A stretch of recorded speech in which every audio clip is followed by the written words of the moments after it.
The sun hung heavy over Macon, Georgia, and the air felt dry enough to crack. On a quiet Saturday morning, Malcolm Reese drove a rental car down Pine Street, just blocks away from his mother's house. In the passenger seat sat a brown grocery bag, milk, bread, and her favorite lemon cookies. This trip back home was meant to be simple, uneventful.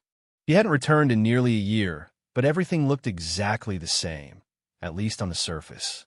He glanced into the rearview mirror. A patrol car had been following him for several blocks. Malcolm slowed, signaled, changed lanes. The cruiser didn't pass. Instead, the lights flashed. A short chirp of the siren broke the stillness. He exhaled. "Here we go," he murmured, pulling over. Out stepped Officer Christine Laramie. Mid-40s, blonde, mirrored sunglasses, a posture built on authority. Her hand rested casually on her holster as she approached. "License and registration," she said flatly. Malcolm kept both hands on the steering wheel. "Sure, I'm going to reach into the glove box, slowly." "Do it nice and slow," she snapped. He moved deliberately, passed her the documents. "What brings you to this part of town?" "My mother lives 2 blocks over," he replied. She raised an eyebrow. "This car's rented." "It is. I flew in from Seattle yesterday." She looked at him longer than necessary. "Step out of the vehicle." Malcolm blinked. "Excuse me." "Step out of the vehicle." He complied, hands visible, confusion creeping in. Christine began circling him slowly, like she was sizing him up for a crime he hadn't committed. "You match the description of a suspect in a robbery this morning. Stay right there." "I've been at my mom's all morning," Malcolm replied. "You're welcome to check." She ignored him, radioed for backup. He shook his head. "Officer, I know my rights. I haven't done anything wrong. I'd like to know why." "Put your hands on the hood," she barked. He hesitated. "Are you seriously detaining me?" She stepped forward and shoved him. "Now." Something in Malcolm changed. Not fear, not rage, but weary resignation. He turned and laid his palms on the hot metal. "I'm a business consultant," he said over his shoulder. "I work with Fortune 500 companies. I don't carry weapons, drugs, or anything else you think I might have." "Don't talk," she snapped. "You're making it worse." Another cruiser arrived. Officer Alvarez stepped out, younger, cautious. Christine briefed him in hushed tones. He didn't seem convinced, but he stayed quiet. She cuffed Malcolm anyway. "On what charge?" "Resisting arrest." "I didn't resist. I asked a question." "You raise your voice." "Step toward me." "I asked a question," Malcolm repeated.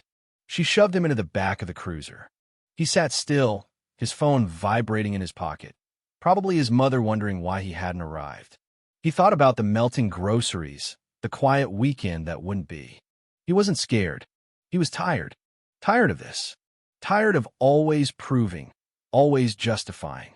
Tired of people like her rewriting the script. At the station, they took his mug shot. Cold walls, sterile smells.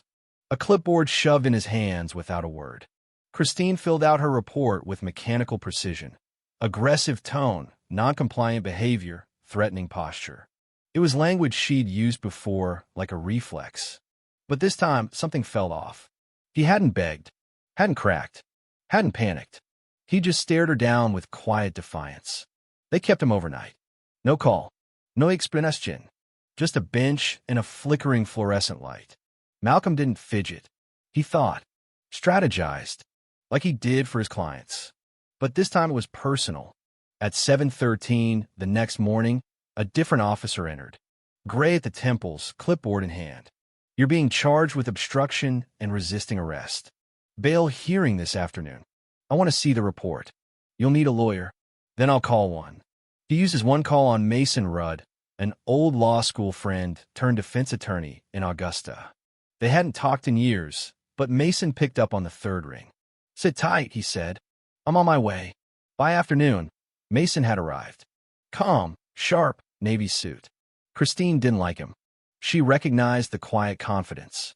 She sat across from him, smiled tightly. "Can I help you?" "I'm representing Mr. Reese. I'd like to review the footage and the report. That's internal. If your account is accurate, I imagine you wouldn't mind showing it." She didn't answer. Malcolm made bail 2 hours later. Christine watched him leave. He didn't glare or shout. He just walked out with purpose. And something twisted in her stomach. That night, Christine reviewed the footage. She paused when she saw herself shove him. Her fingers hovered over the keyboard, but she said nothing. Across town, Malcolm and Mason sat in a short-term rental surrounded by documents. She files the same report every time, Mason said. There are 2 prior complaints. Both dismissed. Both from black men. One sealed. Malcolm leaned forward. I'm not letting this slide. Then we subpoena the dash cam. First thing Monday. Christine went back to work the next day, chin high, but something inside her wavered. Doubt. For the first time in years. She told herself she'd done nothing wrong. But the feeling didn't go away. 2 weeks later, the courthouse in Bibb County buzzed with quiet tension. Mason filed a motion to suppress the report and open an inquiry into Christine's conduct. Christine sat in her cruiser with the court notice folded in her lap. Her throat tightened. Back in Augusta, Malcolm and Mason combed through old articles. One case stood out. 2019, black teenager, broken wrist, sidewalk stop. No charges. No lawyer. Just silence. But someone had been watching. Raina Blunt, a courthouse clerk who grew up in Christine's old patrol district. Her own brother had been locked up at 17 for obstructing an officer. Same badge. Same script. She reached out to Mason. I kept the files, she said. Names.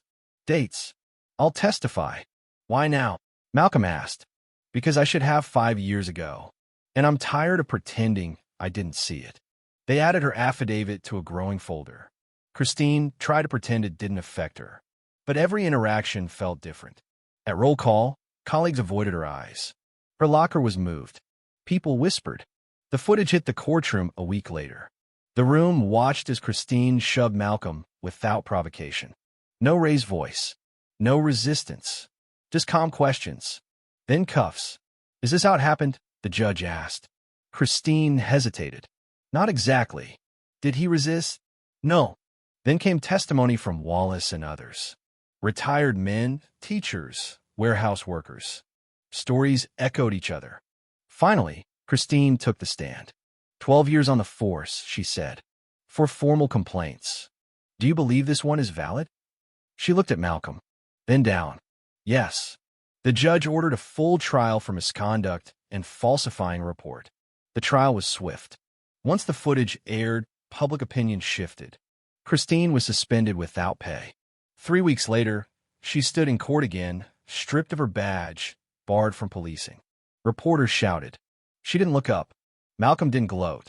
He stood on the courthouse steps and simply said, I didn't do anything special. I just didn't back down. Raina later spoke at a town hall. We can't undo the past, but we can stop repeating it. Malcolm received messages from strangers. Stories. Thanks. He stayed in town. Held workshops. Know your rights. Teens came. Senor. One off-duty officer. A 17-year-old once asked, Did you want to give up? Yeah, Malcolm answered. But if I had, she'd still have her badge. Christine applied for private security jobs. No one called back. She watched one of Malcolm's workshops online. Once. Silently.